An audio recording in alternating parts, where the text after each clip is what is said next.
बच्चे लोग, इस वीडियो के अंदर हम लोग केमिस्ट्री अप्रैल 2025 का क्वेश्चन पेपर सॉल्व करने वाले हैं, जिसका क्वेश्चन पेपर का कोड है OSS-B। तो यहाँ हमने क्वेश्चंस को पूरा वर्ड में ले लिया है ताकि आपको अच्छे से दिखे। यहाँ पर देखो, एक क्वेश्चन जो है हमारा जो अप्रैल में हुआ था, एक बच्चे ने हमको भेजा था सेट OSS-B।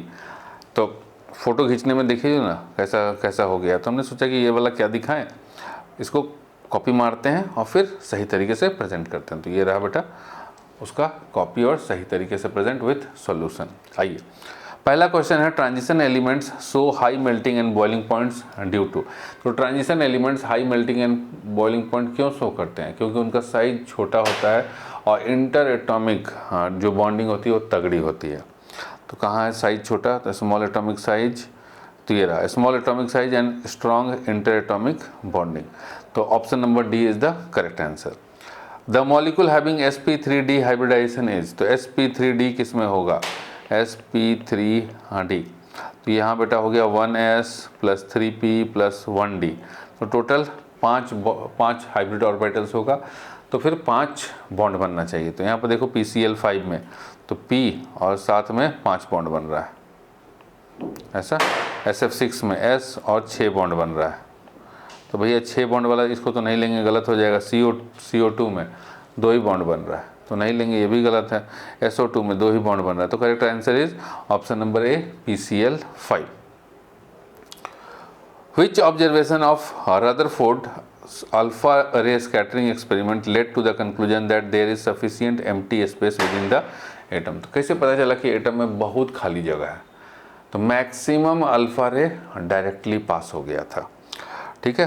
तो most of the alpha particles 99% pass through the gold foil without undergoing any deflection. Option number A is the correct answer. Next है बेटा, which of the following serves as standard for atomic mass unit. तो atomic mass unit के लिए standard क्या है? Carbon 12 का atom. तो option number कहाँ है बेटा? B is the correct answer. Avogadro's number does not have. तो एवोगाड्रो नंबर होता है 6.022 × 10⁻23। खाली एक नंबर है, इसमें कोई यूनिट नहीं है। Does not have a unit, a formula, a fixed number, a reference. तो एक फार्मूला इसमें नहीं है, ठीक है। यूनिट में तो एक है ना भाई नंबर, तो इसमें क्या नहीं है? Does not have a formula, कोई फार्मूला नहीं है, ठीक है जी। अब यूनिट में ध्यान रखना कि एवोगाड्रो नंबर में एक नंबर है, ठीक है जी। तो यहाँ पर से जो मोस्ट अप्रोप्रिएट है कि वो है option number B of formula. वैसे अगर हम देखेंगे तो Avogadro number is a number, उसमें यूनिट भी नहीं है, लेकिन अब यहाँ पे यूनिट भी दिया है, फार्मूला भी दिया है, तो हम मान सकते हैं कि भाई 6.022 × 10⁻23 दिस इज ए नंबर। तो इस नंबर को ही यूनिट मान लो, ठीक है, नंबर। सो रेफरेंस, ये रेफरेंस भी है, तो क्या नहीं है? फार्मूला नहीं है। Question number 6, wavelength is the linear distance between. Wavelength क्या होता है? तो जैसे कि ये बना लें बेटा, ये ऐसे ऐसे ऐसे, ठीक है। तो यहाँ से लेकर यहाँ तक दिस इज वेवलेंथ लैम्डा, या फिर यहाँ से लेकर यहाँ तक दिस इज वेवलेंथ लैम्डा।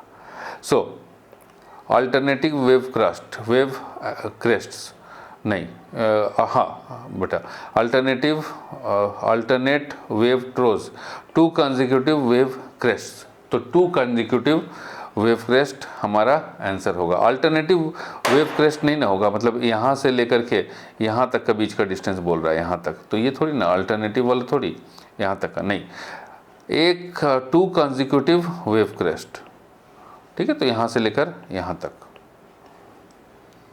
ये रहा 2 कंसेक्यूटिव वेव क्रेस्ट।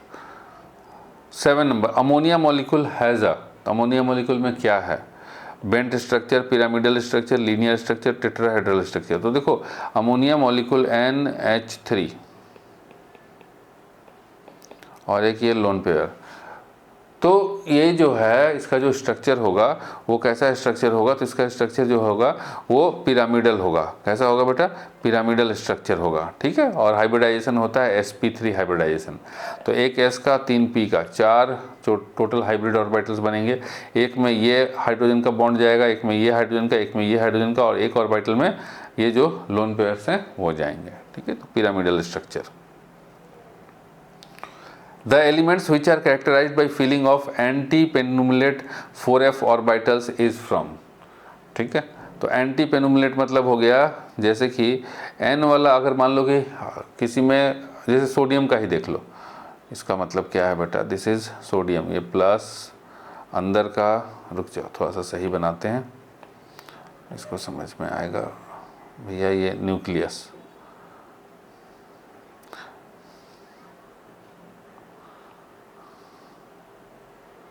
है ना। तो यहाँ पर ध्यान दोगे, ये हो गया n इक्वल टू 1, ये n equal to 2 principal quantum number, और ये बाहर वाला n इक्वल टू 3। सो ये देखो बेटा n इक्वल टू 3 ये बाहर का हो गया, तो बाहर के जस्ट अंडर वाला n इक्वल टू 2 को बोलते हैं पेनुल्टीमेट, और जो इसके अंदर का है n इक्वल टू 1 तो एंटी पेनल्टीमेट ऑर्बिटल। ठीक है, तो ये जो है एंटी पेनल्टीमेट 4f ऑर्बिटल कहाँ से कहाँ स्टार्ट होता है, तो बेटा सीरियम से ल्यूटेटियम तक, Ce to Lu, लैंथेनाइड्स में, लैंथेनाइड सीरीज के बारे में पूछ रहा है 4f, बताइए।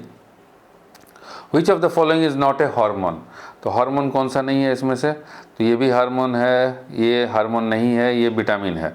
ठीक है, vitamin B3, this is vitamin B3, और ये जो है this is hormone, this is hormone. तो correct answer is option number B, niacin.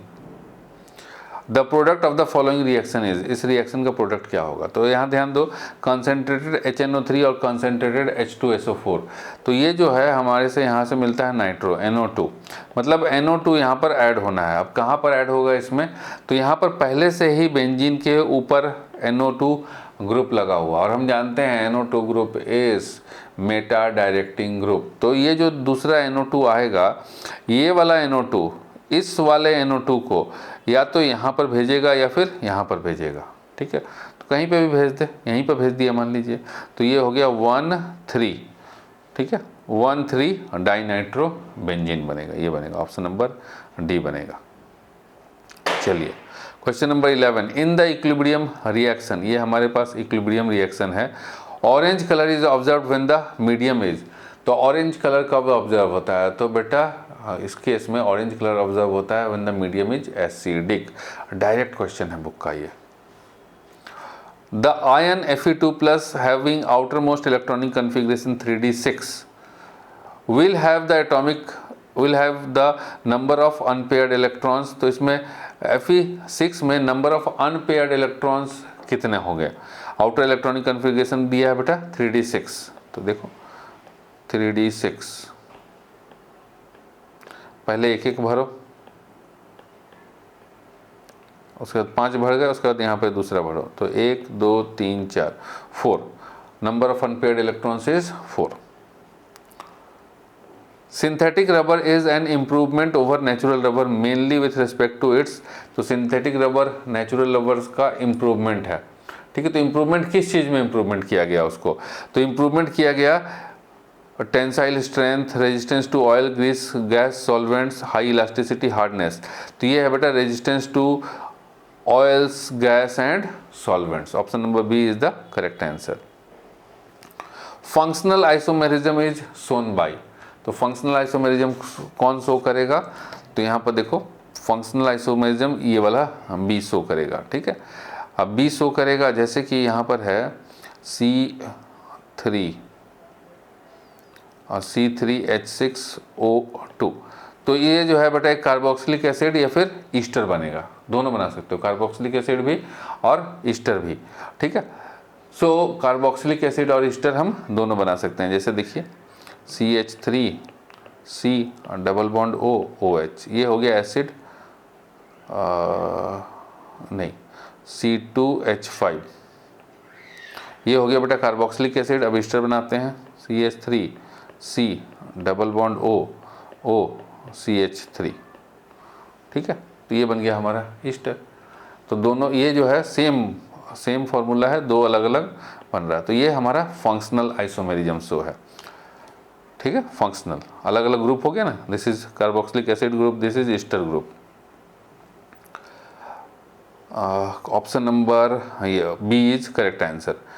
Question number 15, the denticity of ethylene diamine EN is, तो इथाइलिन डाइअमीन में हमारे पास दो साइट होता है जो मेटल आयन को पकड़ के रखता है। ठीक है, बाइडेंटेड बोलते हैं इसको, बाइडेंटेड, तो दो हमारे इसकी डेंसिटी होगी 2।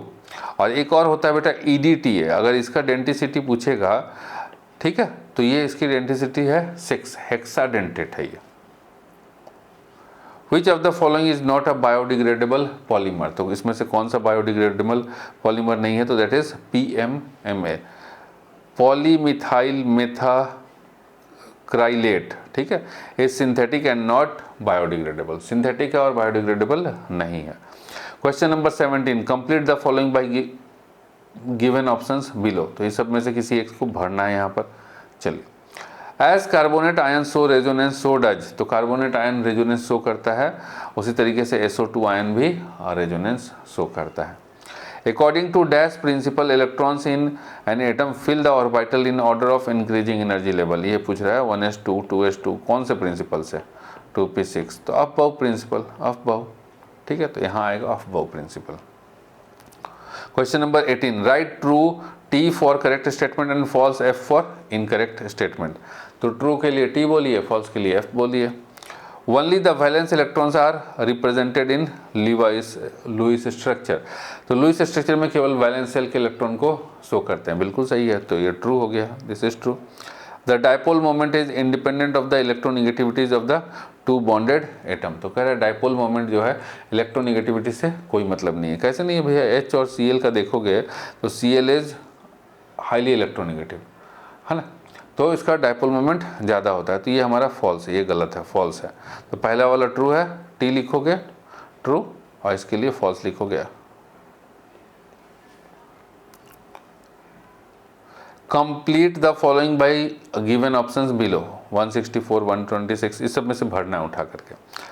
The mass of formula unit of Na3PO4 is, तो बेटा इसका कैसे करेंगे, तो 3Na plus P plus 4O, मास लिखो, तो 3 इंटू 23 एंड 3Na का फॉस्फोरस का 31 और 4 ऑक्सीजन का 4 इंटू 16, 164U, ये रहा 164, ठीक है, यहाँ से उठा लेंगे, दिया हुआ है, सब दिया हुआ है यहाँ पर, सोडियम का, फॉस्फोरस का, ऑक्सीजन का, सबका दिया हुआ है।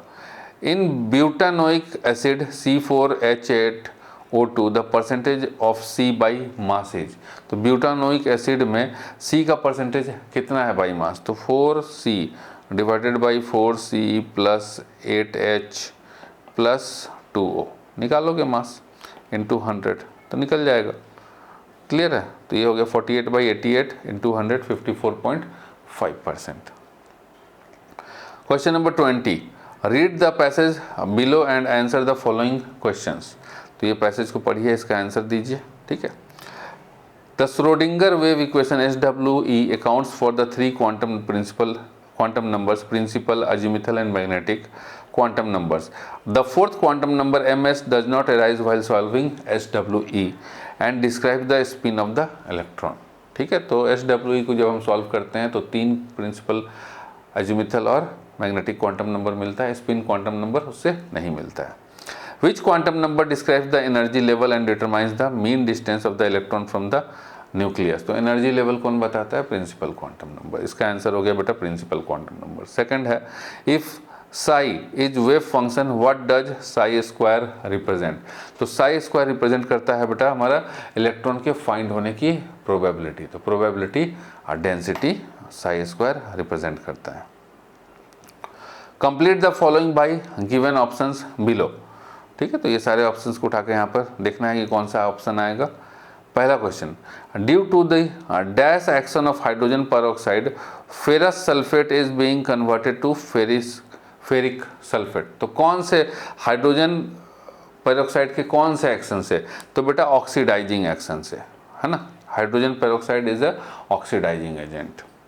The ionisation energy of potassium is greater than that of, तो पोटेशियम का आयोनाइजेशन एनर्जी किससे ज़्यादा होगा, ठीक है, तो किससे ज़्यादा होगा, तो जो पोटेशियम के नीचे होगा, तो पोटेशियम के नीचे हमारा रुबिडियम, ठीक है जी, तो रुबिडियम से ज़्यादा होगा। Match the item in column 1 with column 2, तो दोनों को मैच करना है, इसको इसको इसको इसके साथ। चलो, तो ये पहला रिएक्शन है हमारे पास, देखो CH3Br2Na BrCH3 ड्राई ईथर में दिए, तो ये जो दोनों Br बाहर आ गया और ये दोनों मिथाइल मिथाइल अटैच होकर के इथेन बन गया, ठीक है, Wurtz reaction, this is Wurtz reaction. Next है बेटा CH3Cl प्लस H2, तो CH4 प्लस HCl, है ना। तब यहाँ पर प्लेटिनम एज ए कैटेलिस्ट है, तो ये जो रिएक्शन हो गया बेटा कैटेलिटिक रिडक्शन, ठीक है। हाइड्रोजन ऐड हुआ तो रिडक्शन, और कैटेलिस्ट यूज हुआ तो कैटेलिटिक रिडक्शन। नेक्स्ट है CH3 CH2 CH2 और CH3 AlCl3 HCl, ठीक है। और इससे बन गया ये जो कंपाउंड है, ये जो CH3 था यहाँ आकर के अटैच हो गया, कहीं आकर के अटैच हो गया, तो ये जो है बेटा दिस इज आइसोमेरिज्म, है ना, isomerisation, this is isomerisation reaction. अब यहाँ देखो CH4Cl2 डिफ्यूज सनलाइट, इसमें से HCl बाहर निकल गया और ये बन गया CH3Cl, तो इसमें हेलोजन ऐड हो गया, है ना, मीथेन में हेलोजन ऐड हो गया, तो this is halogenation reaction. Clear है। चलो नेक्स्ट है question number 23, read the passage and answer the following question. तो पैसेज को रीड करिए, आंसर दीजिए। Ozone layer depletion is a major environmental concern. Ozone O3 is an allotrope of oxygen and used to purify air in tunnels. Ozone tails mercury and the tailing effect can be removed by washing with dilute acids. तो जो mercury का जो telling effect है उसको कैसे कर सकते हैं, डाइल्यूट एसिड से वॉश कर देंगे तो ओजोन वाला खत्म हो जाएगा। चलिए आइए question number 1, identify the incorrect statement among the following. पहला, mercury loses its meniscus on reaction with ozone, तो नहीं बेटा ये सही है, रिएक्शन करता है ओजोन के साथ तो उसका मेनिस्कस जो है वो लूज हो जाता है। Mercurous oxide is formed when mercury reacts with ozone, तो ये भी सही है, मर्कूरस ऑक्साइड बनता है और जब इसमें डाइल्यूट एसिड डाल देते हैं तो मर्कूरस ऑक्साइड खत्म हो जाता है, तो जो उसका टेलिंग इफेक्ट है वो भी खत्म हो जाता है। Ozone remains intact in tailing of mercury, है ना, तो ये जो है हाँ गलत है, ये जो है ओजोन इंटैक्ट नहीं रहता है बेटा, ओजोन तो रिएक्ट कर जाता है तभी तो उसका टेलिंग इफेक्ट बन जाता है, तो ये जो है हमारा इनकरेक्ट स्टेटमेंट है। In tailing of mercury, mercury sticks to glass, normally जो है मरकरी चिपकता नहीं है, लेकिन टेलिंग इफेक्ट में मरकूरस ऑक्साइड बन गया तो मरकूरस ऑक्साइड चिपक जाता है ग्लास में। Question number 2, state the use of ozone in organic chemistry, तो ओजोन का यूज बताइए। Used as an oxidising agent specially in ozonolysis of alkenes, ये हो गया हमारा ओजोन का यूज। एक एक नंबर का क्वेश्चन है, ऐसे ही आंसर करना। Question number 24, read the passage and answer the following questions, तो इस पैसेज को पढ़िए, आंसर करिए। The alkaline earth metal is smaller in size compare to its adjacent alkali metal due to increased nuclear charge, तो कह रहा है क्या कि अल्कलाइन अर्थ मेटल जो है वो छोटा साइज में होता है अल्कली मेटल से। This reduction in size leads to stronger attraction between nucleus and electron, तो ये जो छोटा साइज है तो न्यूक्लियस और इलेक्ट्रॉन का अट्रैक्शन तगड़ा होगा। अब क्वेश्चन देखिए, why are alkaline earth metals less electropositive than alkali metals, तो alkaline earth metals less electropositive क्यों होते हैं अल्कली मेटल से। ड्यू टू स्मॉलर, दिया तो हुआ है, due to smaller atomic size and higher ionisation energy from greater nuclear charge, ठीक है, इसके कारण से। क्लियर है भाई, इलेक्ट्रोपॉजिटिव कम क्यों है, वो कम इसलिए है कि वो इलेक्ट्रॉन को टाइटली पकड़ के रखा हुआ है, टाइटली पकड़ के रखा हुआ है। जैसे कि अगर हम बात करें इसका लिथियम, जैसे ग्रुप 1 का बात कर लें और हम ग्रुप 2 का बात कर लें बेटा, ग्रुप 1 एंड ग्रुप 2 में, तो ग्रुप 1 का जो साइज होता है वो बड़ा होता है, इलेक्ट्रॉन दूर होता है, तो उसमें से इलेक्ट्रॉन निकालना आसान है। ग्रुप 2 में साइज छोटा होता है, इलेक्ट्रॉन पास पास होता है, तो इलेक्ट्रॉन निकालना मुश्किल है। तो अब इलेक्ट्रॉन निकालना जिसमें आसान होगा वो इलेक्ट्रोपॉजिटिव, ज़्यादा इलेक्ट्रोपॉजिटिव होगा, तो इसलिए ग्रुप 1 ज़्यादा इलेक्ट्रोपॉजिटिव है, मतलब अल्कली मेटल्स ज़्यादा electropositive than alkaline earth metals. How do alkaline earth metals achieve noble gas configuration, तो alkaline earth metal noble gas configuration कैसे अचीव करते हैं, तो उसके आउटर मोस्ट सेल में 2 इलेक्ट्रॉन हैं, तो 2 इलेक्ट्रॉन डोनेट करके, by losing 2 electrons to form divalent cations M2+ achieving stable noble gas configuration, ठीक है, जैसे कि Mg2+ बन करके नोबल गैस कन्फिग्रेशन अचीव करेगा, 2 इलेक्ट्रॉन दान करके, दे करके। Question number 25, complete the following reaction, तो ये दो रिएक्शन है कंप्लीट करना है, तो ROH + NaH, तो यहाँ पर पुट किया RONA plus H2, CH3 CH2O CH2 CH3 HBr से रिएक्ट कराएंगे तो एक बनेगा बेटा यहाँ alcohol plus CH3 CH2Br। Clear? इस रिएक्शन को बोलते हैं ईथर क्लीवेज रिएक्शन। आइए नेक्स्ट देखिए question number 26। Read the passage given below and answer the following question. Passage को पढ़ो, क्वेश्चन का आंसर करो। The first synthetic fibre made was nylon 66। This was quickly introduced commercially. तो पहला जो हमारा सिंथेटिक फाइबर बना वो नाइलॉन 66 था और इसको तुरंत बाजार में कॉमर्शियल के लिए उतार दिया गया। It has a high tensile strength, इसकी मजबूती बहुत तगड़ी होती है। Tough and resistance to abrasion, ठीक है, टफ भी होता है और मतलब जल्दी घिसता नहीं है। Multiple uses make it an outstanding fibre, और इसका मल्टीपल यूज है जो इसको आउटस्टैंडिंग बनाता है। आइए देखो question number 1। Which type of linkages are found in the molecules of nylon 66। तो किस टाइप का लिंकेज फाउंड होता है? तो बेटा एमाइड लिंकेज, जिसको हम पेप्टाइड बॉन्ड भी कहते हैं। Question number 2। Write the names of monomers of nylon 66। तो monomer of nylon 66 is hexamethyl, methylene, diamine and adipic acid. Question number 27। Read the passage given below and answer the following question. तो passage को पढ़ो, answer करो। A substitution reaction involve the displacement of one atom or groups in a molecule by another atom or group. Aliphatic substitution reaction बता रहा है कि एक atom को हटा करके उसकी जगह दूसरा लग जाएगा, जैसे RH, ठीक है, RH, तो इसको OH से रिएक्ट कराएं तो H हट करके बेटा ये OH लग जाएगा, ROH, है ना, substitution. Aliphatic compounds undergo nucleophilic substitution reaction in aromatic hydrocarbons and electrophilic reagent attacks the aromatic ring because the latter is electron rich। तो देखो यहाँ जो दिया रहता है ना, ये बहुत ही irrelevant रहता है, ये जो क्वेश्चन पूछा गया है। चलो अब क्वेश्चन के ऊपर आते हैं। Name the product formed when benzene reacts with concentrated HNO3 and concentrated H2SO4। तो अभी हमने पिछला देखा था कि HNO3 और H2SO4 हमको नाइट्रो देता है, ठीक है, तो बेंजीन में नाइट्रो जोड़ दो तो नाइट्रो बेंजीन बनेगा। ये रहा। What is observe when bromine water is added to an unsaturated hydrocarbon. तो जब हम ब्रोमीन वाटर ऐड कर देते हैं तब क्या होता है? तो the reddish brown colour of bromine water disappears due to addition reaction across the double bond. तो जो ब्रोमीन वाटर का जो रेडिश कलर है वो गायब हो जाता है और ऐड हो जाता है, उसमें ब्रोमीन जो है वो ऐड हो जाता है उसके अंदर हाइड्रोकार्बन में, अनसैचुरेटेड में। जैसे देखो, जैसे कि यहाँ पर है, मान लो कि बेटा CH2 डबल बॉन्ड CH2, ठीक है, अब इसमें HBr ऐड करा दिए तो क्या होगा? CH3 CH2Br, है ना, ऐड हो गया। अब ब्रोमीन का कलर गया, बचा ही नहीं ब्रोमीन, तो फिर क्या होगा ब्रोमीन का? या फिर ऐसा है CH2 double bond CH2 bromine से रिएक्शन करा दिए हैं Br2 से, सो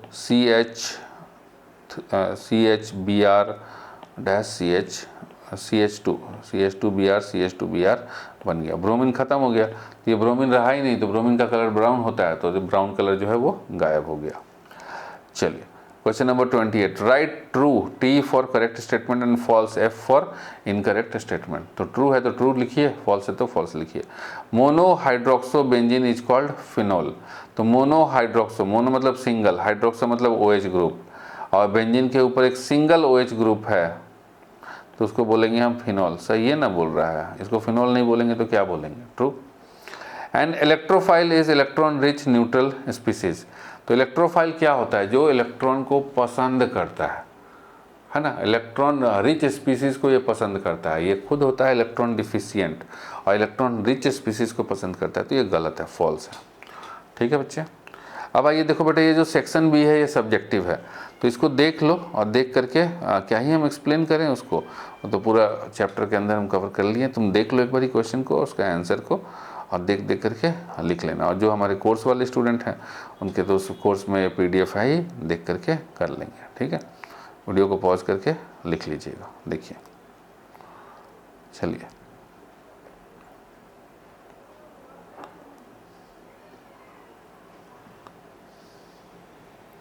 वीडियो को पॉज करके लिख लेना बेटा,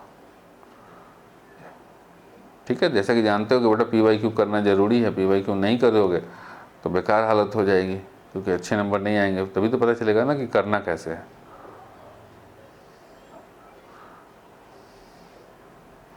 वीडियो को पॉज करके लिख लेना सारा।